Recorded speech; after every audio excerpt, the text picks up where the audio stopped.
Lynn Medic, Amanda, Medic, Medek. And your middle name is Lynn, Lynn? Lynn, yes. Okay. Ms. Pearson, you may proceed. Ms. Medic, I'm going to ask you to pull the microphone up to you to the best you can. The chair moves and the microphone moves too. Okay. To make sure that we can hear you over the microphone. Ms. Medic, what do you do for a living? I work at Zillow Group for the Strategic Partnership Team. And did you have a sister named Michaela Medic? I have a sister named Michaela Medic. If I could have a 4711, please, an already admitted photograph.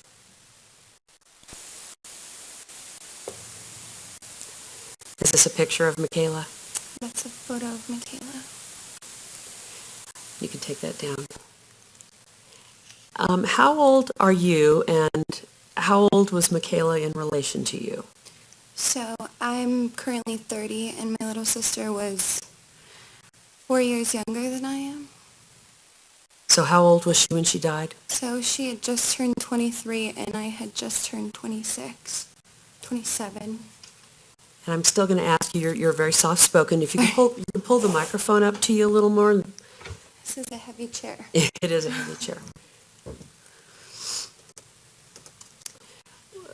Did you grow up with Michaela? Yes, we were very close. Who were the members in your family when you were growing up? So we have a very large family, and my grandparents live about 15 minutes away, and in my immediate family it was basically my little sister, my mother, my father, and I. Did you grow up in Colorado? We did. We grew up in Aurora. Were you close to your sister growing up? You could say that. I was the boss. I'm the big sister. Because Steve's always somebody to play with. We were outside kids. We grew up next to a large field, so we were always catching gross things and, riding our bikes. So yeah, you could say we were close. How would you describe Michaela when she was a child? Your Honor, I object under 403 and 401 in due process. Sustained. What kind of a personality did Michaela have? As a kid growing up, she was always very outgoing, always had a ton of friends, very level-headed, very grounded, very sweet girl. We grew up in church twice on Sunday. Just very giving, very forgiving, just very even-tempered.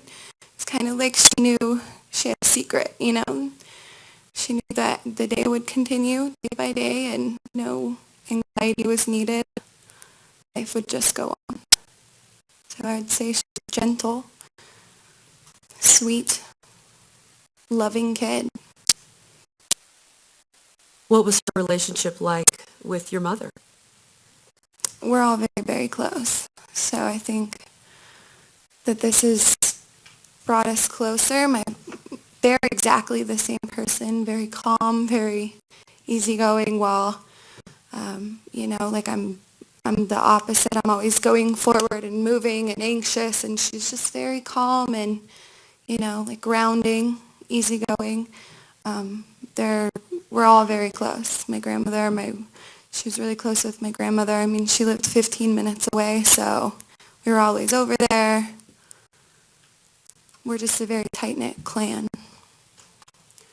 When you were a teenager, because you were 4 years older, did you try to teach her to drive? Yes, which was an experience. I think she had just turned 15. I think sorry. It's a little nervous. That's okay. Yes, I tried to teach her how to drive. She got in the car and asked me which one was the brake, which one was the gas. And I get out of the car like, this is not okay. So, I tried to teach her how to drive. I mean, she was my little sister. She's my kid sister. What kind of things did she do with your mother? Went to movies, we all went to movies and, normal family things. What was her relationship like with your dad? Again, we're all very close. my dad would go and visit her. She worked at the university hospital at a restaurant there while she was going to college, and he'd go and visit her. We'd go out to dinner all the time. I want to say we went out to dinner at least once a week. Like, we all saw each other at least once a week. Did Michaela still live at home with your parents or in her own apartment? She had moved to her own apartment. She was living with her best friend, and it was pretty close to where the theater was.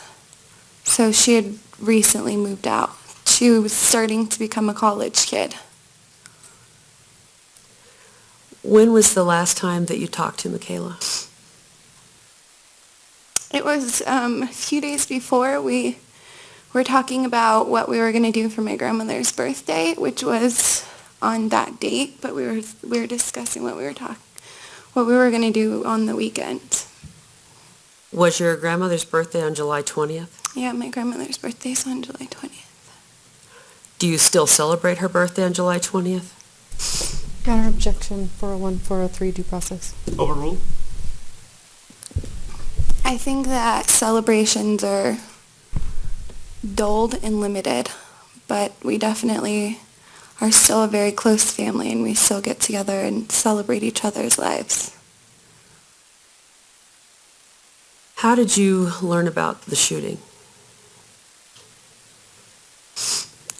I was selfish, and I was in bed at 5 in the morning, and my dad is a big talker, so he knows I'm up that early in the morning, so he had called me, and I didn't answer because I had to do this teacher training thing, and then I was waiting for a voicemail, and it must have been a very long voicemail because it seems like it was forever till it gave the ring, and I listened to the voicemail, and it said, my dad was trying to be strong. Hold on. There's an objection as to hearsay. What's the response? Your Honor, it goes to her finding out about what happened. Okay. So this goes to the effect on the listener. Yes, Your Honor. All right, overruled based on my prior rulings and based on the record made just now. Go ahead. So I listened to the voicemail, and my dad said that Michaela had been shot, and I leapt out of bed, and I just kept doing this because I couldn't process anything, so I was very anxious, and my mind was racing, and I grabbed whatever I could in my closet. I threw flip-flops on and got in my car, and I raced down to Gateway High School. I went the wrong way down the street, and I'm just thinking, it's okay, I'm gonna get there, it will be fine, I just need to figure it out.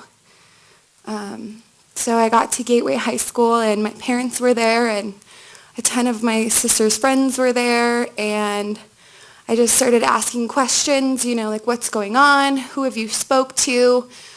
We got a list of all the hospitals. My mother had previously been calling these hospitals since 1 in the morning. So I recalled all of these hospitals, and we knew that there was a bunch of Jane Does or people that hadn't been identified yet. So I dropped my parents off, and I just went to everywhere. Children's Hospital, University, I went to Swedish, I went to hospitals that they weren't admitting people to. I went to Presbyterian Denver Health. I thought maybe she'd, been shocked and she couldn't, she wouldn't be able to describe who she is. And so I just went everywhere, and I kept getting called back to Gateway High School to be interviewed by the police and then be interviewed by victims advocates, and then I'd go back to University Hospital because they would call me and tell me there's a new Jane Doe, and I just kept repeating her name, Michaela, Medek. Did you ultimately learn that your sister had been shot and killed? I went back to Gateway High School. I was called in by an officer, and he showed me a photo on his phone of my little sister's driver's license and asked me to identify the photo, and they wouldn't tell me anything. All I did was identify the photo, And we got called into Gateway High School into a large room, and just happened to be that there were, just like 12 sets of people just in these chairs, and we went into a large room. Your Honor, I would object at this point for 3 due process. Overruled. Ask your next question, please. When you were at Gateway High School, did you learn what had happened? No. Did you go back to your home? Yes. We went back to my parents' house, and there was over 150 people at my parents' house. Front yard, backyard, in the house, everywhere. Just my sister's friends, our family, our community, people in the church. Is that where you learned, were you at home when that you learned what happened? We got a call, and 2 black cars came down the end of the street. We were in the backyard, just the family, just the immediate family. And all I remember is my knees buckling and slamming into the concrete floor, and that I have a hard time remembering what happened after that. I'm going to show you some photographs. Your Honor, may I approach with People's Exhibits 4710, 4712, and 4713? You may.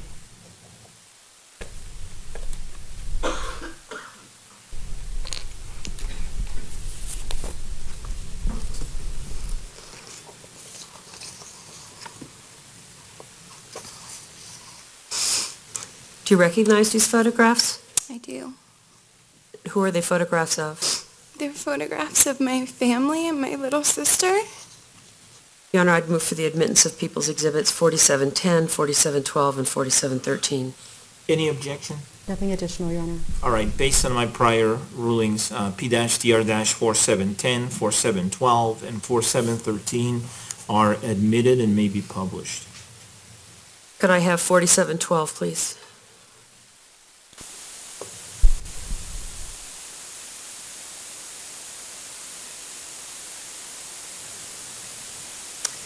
Can you tell us about this picture when it was taken? Yeah, this was March 2012. It was my dad's birthday party at the Chop House And downtown. that's your dad and that's you and Michaela? My dad and my sister and I, yeah. Could I have 4713, please? That was my baby sister in California. I think sometime the summer of 2011. Could I have 4710, please?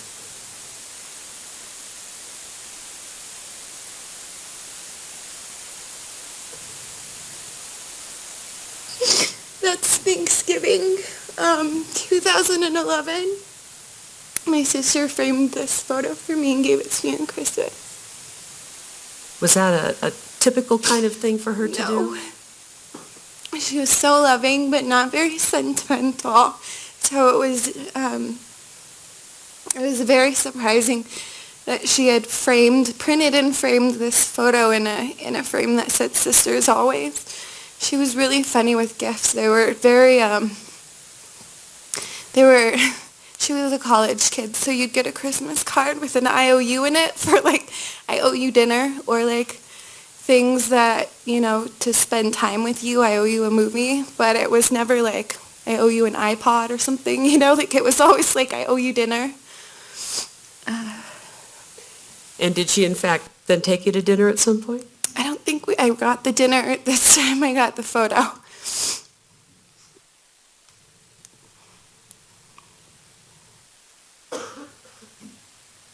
What has the impact been on the life of your parents since this occurred?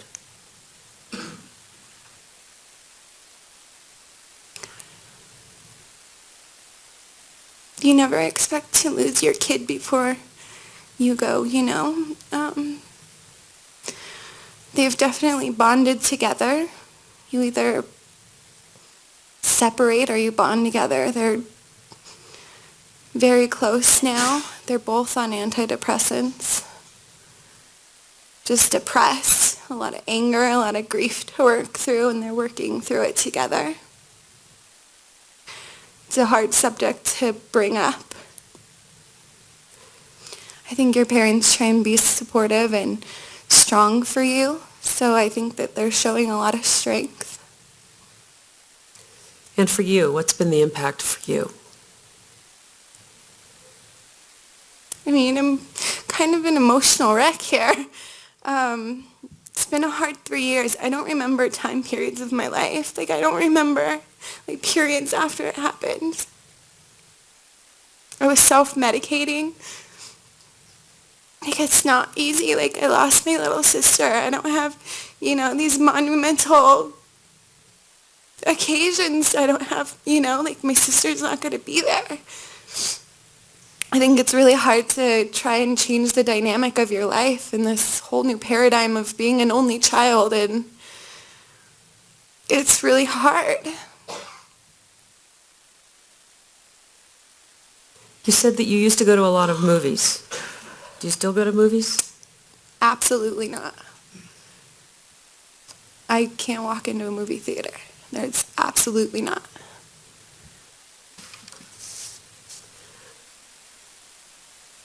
What was the best characteristic of Michaela?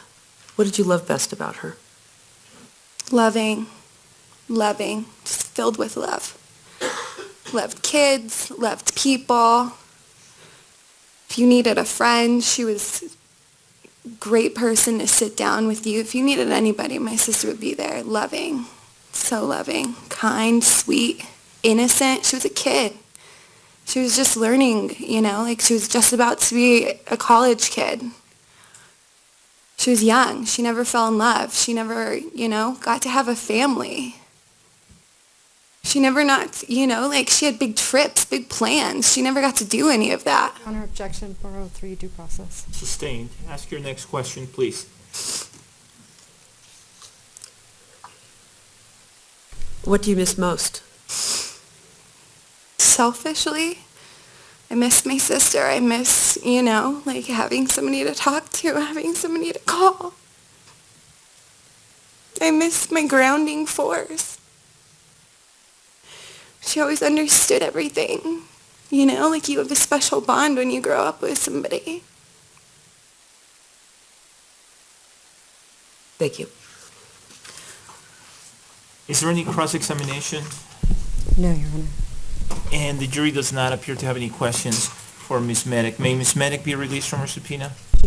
Any objection? Absolutely All not. right, thank you, Ms. Medic.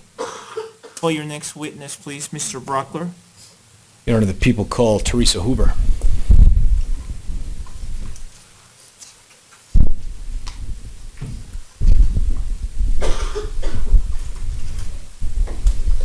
Come around this way, please. Do you solemnly swear or affirm under penalty of law that the testimony you're about to give will be the truth, the whole truth, and nothing but the truth? So help me God. Please be seated. Ms. Hoover, could you please tell us your full name and spell your first, middle, and last names? Mary Teresa Hoover, MaryTeresaHoover.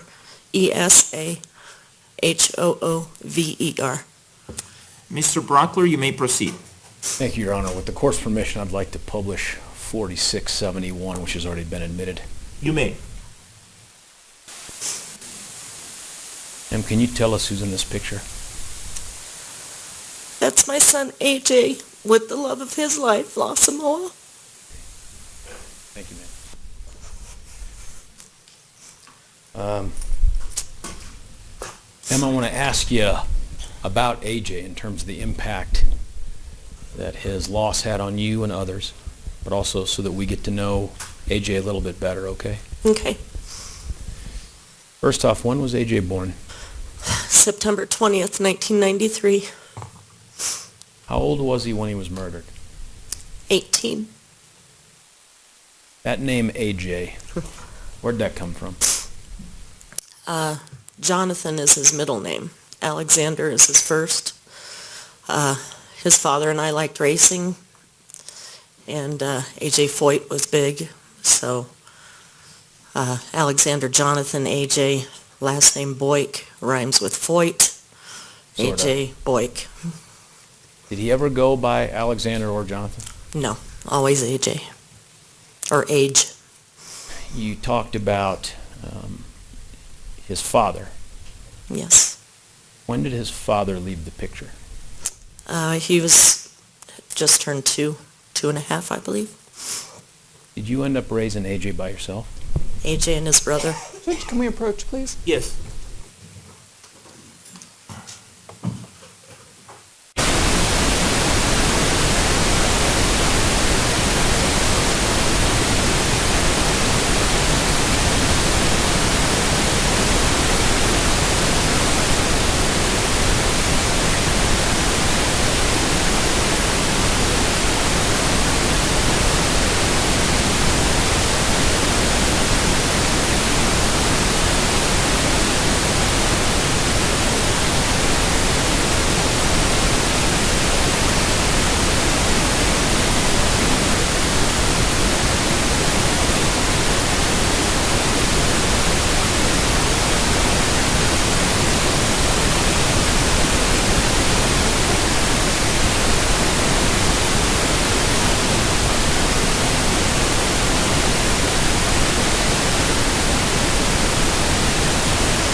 All right, Mr. Brockler, you may proceed. Ma'am, I think the last answer you gave was related to an answer to the question I asked if you raised AJ by yourself, and you had said AJ and his brother. Do you recall that? Yes. Tell us about your other son in terms of age, name. His name is William Jacob Boik, and he is 4 years older than AJ. May I approach the witness, Your Honor? Yes. Ma'am, I'm handing you what's been previously marked as People's Exhibit 4673. Please take a look at that and tell us if you recognize who's in that picture. I do. Tell us. That's AJ and his brother, Will. Easter Sunday. Easter Sunday of what year, ma'am? I believe it was 2012. So a few months before this happened. Yeah. Your Honor, I'm going to move to admit People's Exhibit, I believe it's 4673, into evidence. Any objection? No, sir. All right, without objection, P-TR-4673 is admitted and may be published. Ma'am.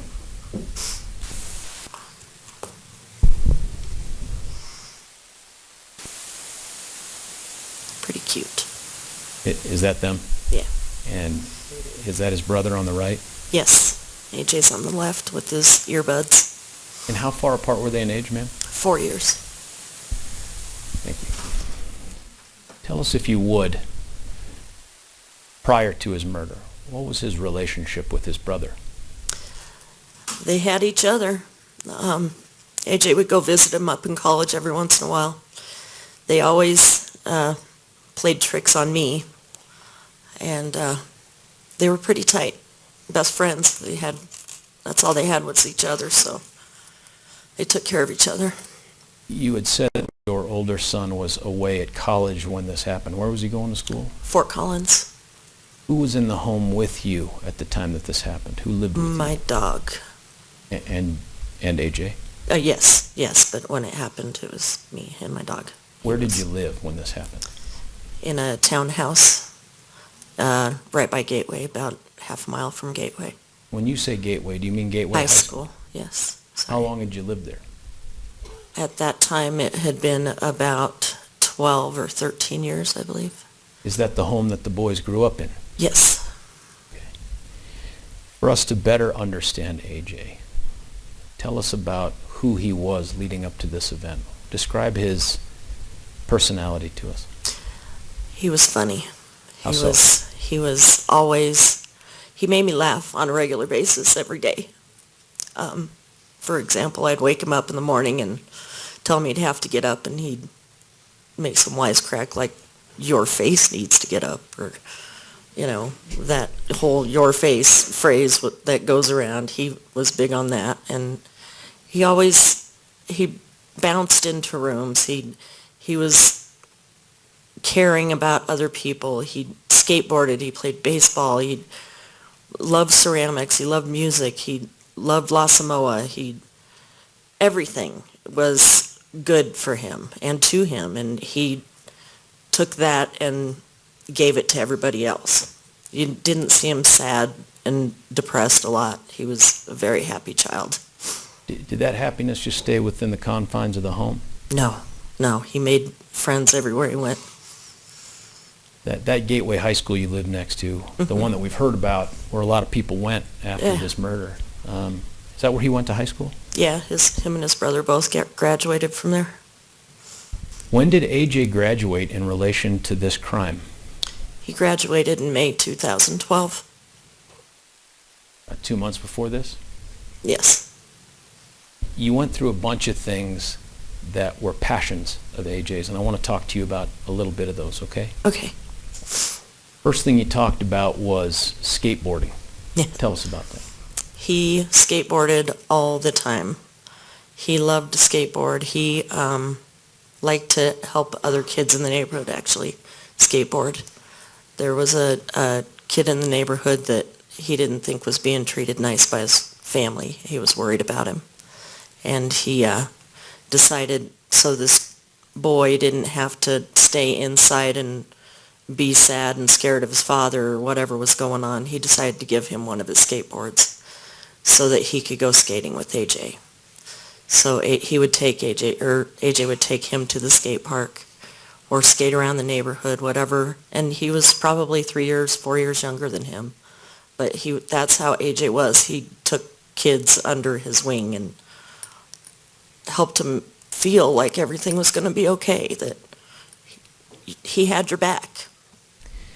There's a shirt he's wearing in that picture that we know to have been taken in the moments before his death. Mm-hmm.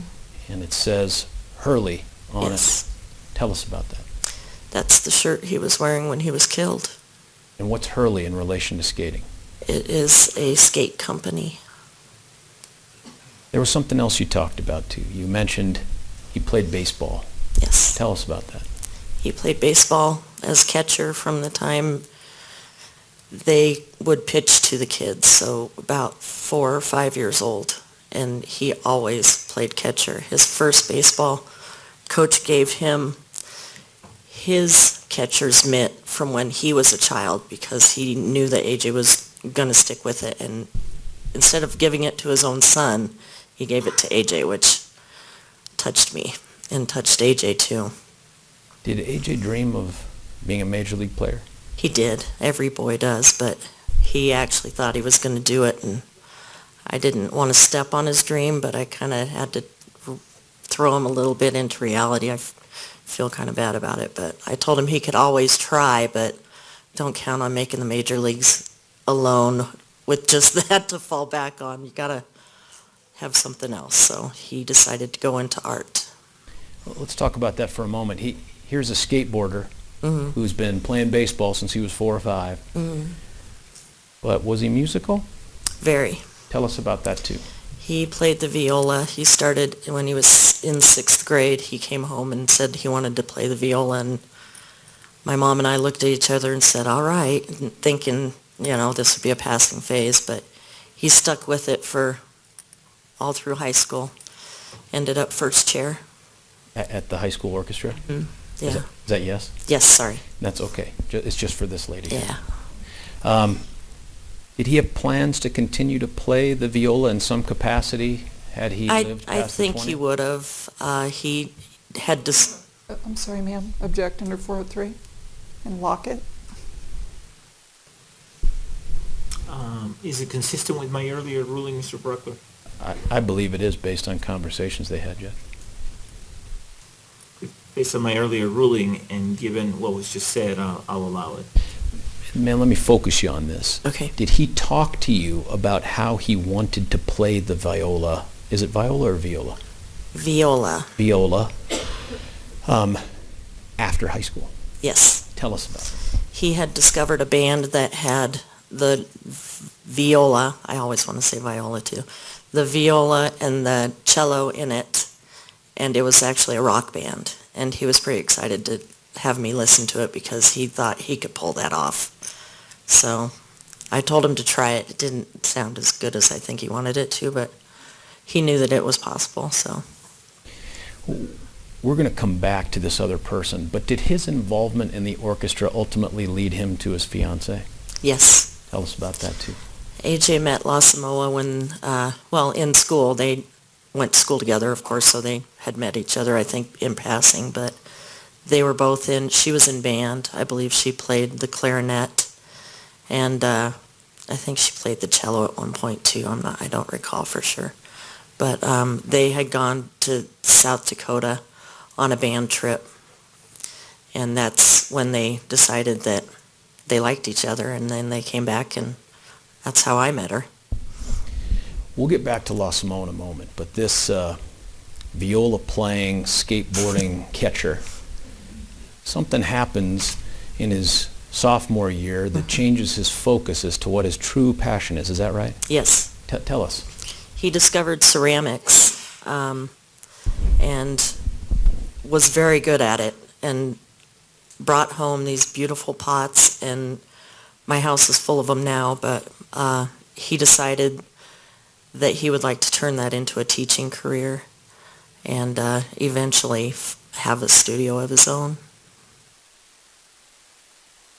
Does he end up pursuing ceramics as more than just this expressed thought, I'd like to do this? Yes. How? He applied to the Rocky Mountain College of Art and Design. Is this a big deal for him? Huge.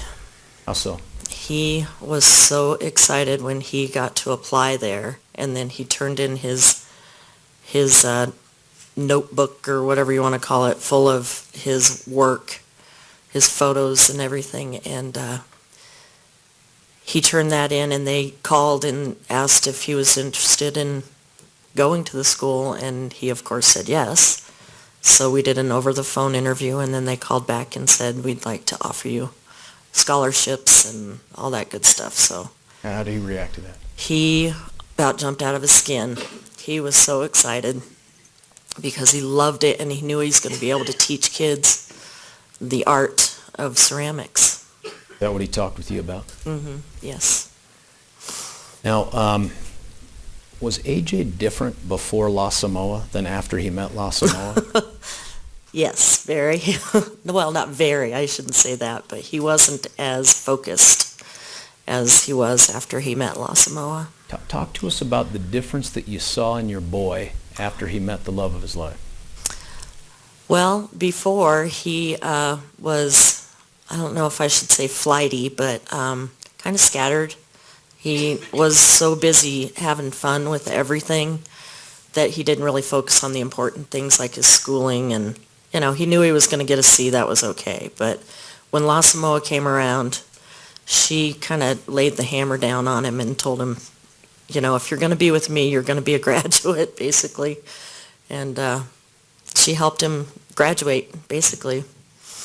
Now, he was dating an older woman then? Yes, Yeah. yes. How much older? A whole year, year and a half. So you had said they met in school when he was a junior and she was a senior? Yes, When they started dating, did they keep that going even after she left high school? yes. Where did she go? She went up to CU Boulder And how often would you see La Samoa come down to see your son? every Friday night.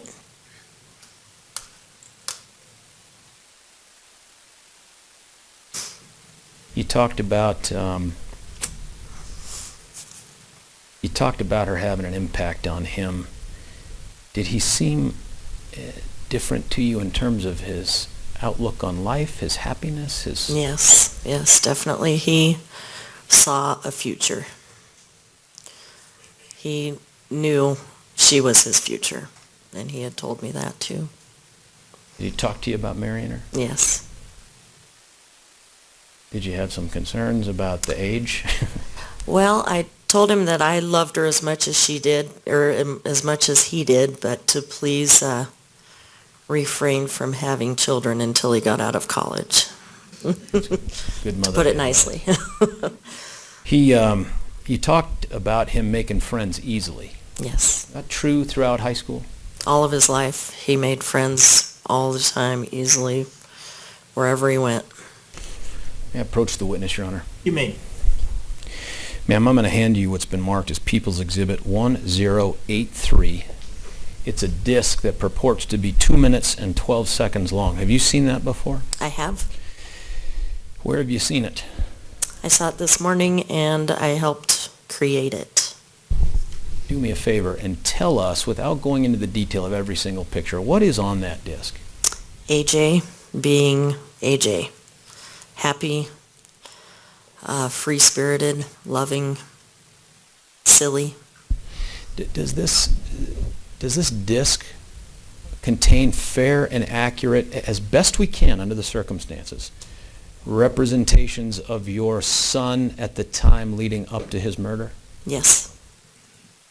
Here, I'm going to move for the admission of People's Exhibit 1083 into evidence.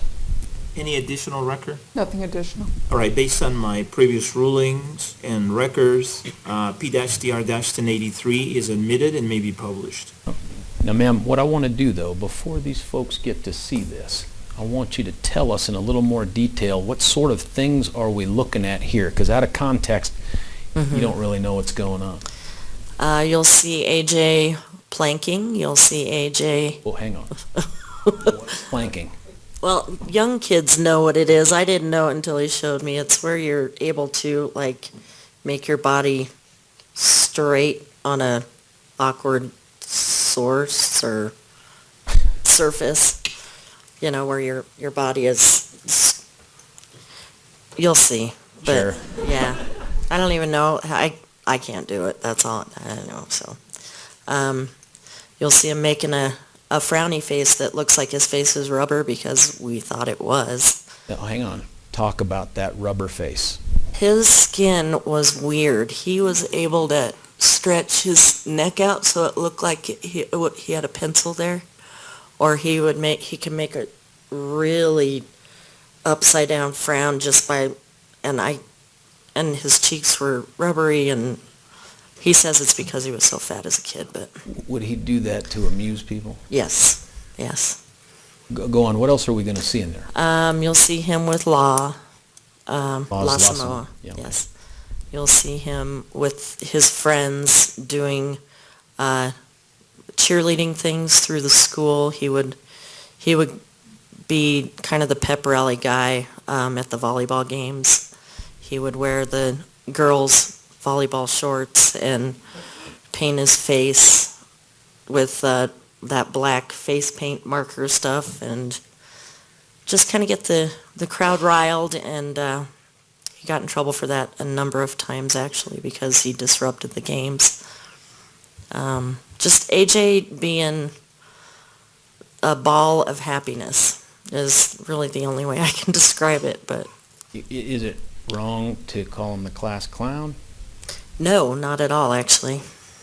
And did he like that kind of humorous attention? He did. There is an exchange that takes place on this disc, a video, where he's talking to someone. Who is that? La Samoa, What's he saying? that he loves her. Anything else, ma'am, you remember before we play this thing to help set the stage?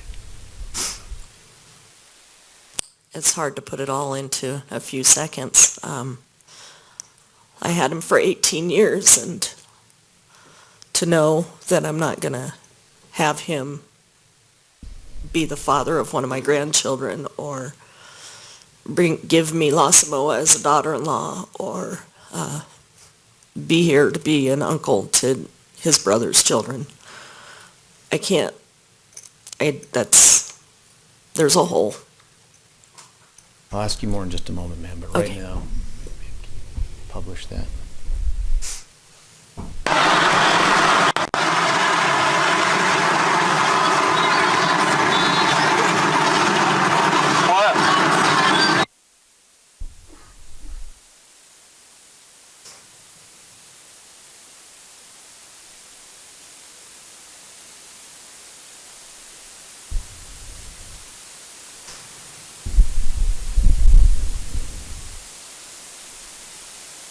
I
love you too. I love you so much. I love you so much too. I love you so much.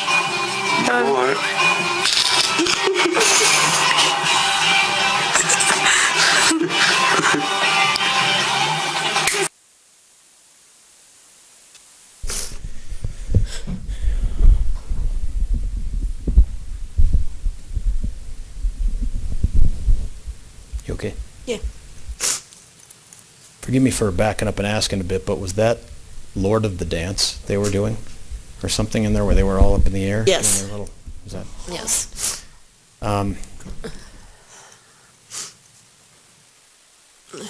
Do you remember the last time that you saw your son alive? I do. When was it in relation to his murder? It was on the 19th of July. That day leading into the movie? Yes. Tell us about how you came to spend time with him. Well, he had gone to mow his uncle's yard, so he came by my work to get some gas money to get there.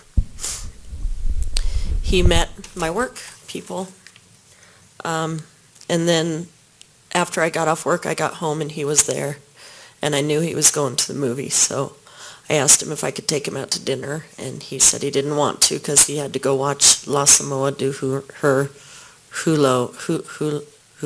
Hula? hula. Yes, you know, I'm not Hawaiian, so.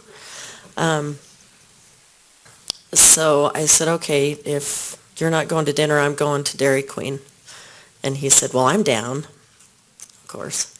So we went to Dairy Queen and took the dog and sat out in front of Dairy Queen and ate our ice cream, which we hadn't done since he was probably 3 years old.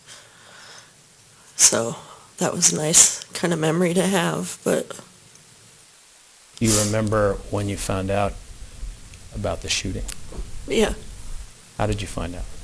I was sleeping and my dog started barking. So I went and checked to see what she was barking at, and his friend was at the door and told me to turn on the TV. So I turned it on and couldn't find the channel changer, and it was chaos, and I was in my underwear in front of a child that wasn't mine, and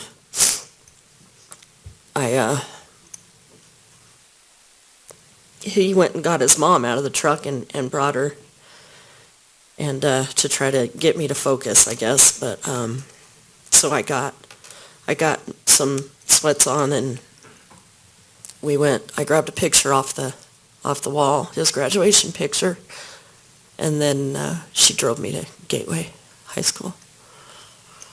Something surreal about going there under those circumstances? Yeah. How long did it take you before you found out your boy was killed? I didn't find out until about 16 and a half, 18 hours. I got there about 1:30 or 2 in the morning. So I waited at the school with my family. Did Gateway High School, I mean, your son had just graduated, did they do something to demonstrate the impact his death had had on them? Yes, they had a Would object to 403. Overruled. Go ahead, ma'am. What'd they do? Event. I lost Moa and some teachers and AJ's friends helped put it together where they each they did their part, put pictures together and had speeches, things like that. It was almost like a pep rally for AJ on the Monday following, or the Sunday following, I believe. How many people came out? Over 1,000, I would say. Did you end up having services for your son? Yes. Where? At Queen of Peace Catholic Church.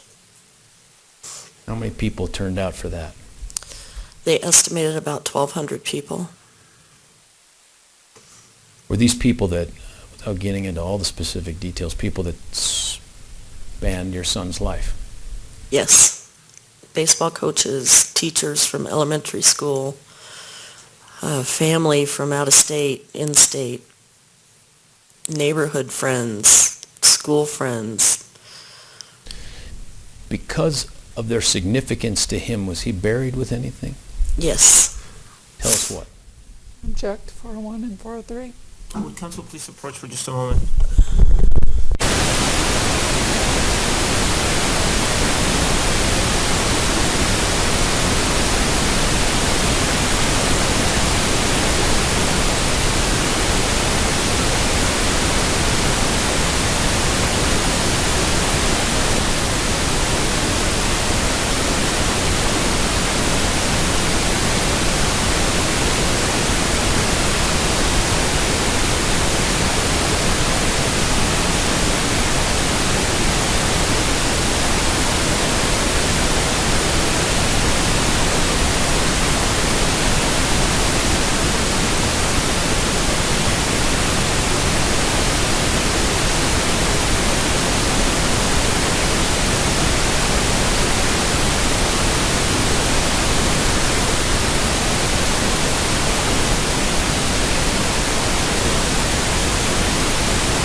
Ma'am, remember when we were talking about that art school that he'd gotten into? Yes. Was there an orientation that he was supposed to go to for that art school? Yes. When was it? July 21st, 2012. The next day. Yep. I only have a couple questions left for you, ma'am. First off, after AJ was murdered, were you left to live alone in that home? Yes. Impact of losing your boy. How did that impact where you lived? I ended up selling my townhouse and moving. The childhood home for the boys. Yeah. What impact have you seen AJ's death have on your remaining son? He's dealing in his own way. He's quiet, reserved. He doesn't go to these things, for lack of a better word. Talking about like Yeah. court appearance? Anything related to it, he doesn't go to. He's grieving on his own and in private with me. How has this impacted you? I am now a single mother of one child. I've lost half of what I was put on this earth to do, is raise my children, and he was one of the two best things I ever did, and now my life is basically half of what it was. Bless you. If there's one, this is going to sound ridiculous, if there's one thing that you miss most or that sticks out most in your mind about your youngest son's absence, what is it? Hearing him bounce into the room and say, "Mama," or answering the phone and saying, "What up, Mama?" Knowing that he's not going to be down and depressed, because he was always so happy. He made me laugh every day. Thank you. Nothing further. Thank you, Mr. Bruckler. Do you have any cross-examination, Ms. Brady? No, sir. All right, and the jury does not appear to have any questions for Ms. Hoover. Ms. Hoover, may she be released from her subpoena? Yes. Any objection? All right, Ms. Hoover, thank you. Thank you. Members of the jury, one of you needs a break, and so we're going to go ahead and take a 10-minute break, okay? Please keep in mind my admonishments during the break. All of them continue to apply. I also remind you that you may not be swayed by emotion. Your decisions in this sentencing hearing may not be the result of any irrational or arbitrary emotional response. Rather, each of your final sentencing verdicts must reflect your individual reasoned moral judgment. All right, I'll see you back here in about 10 minutes or so, okay? Thank you.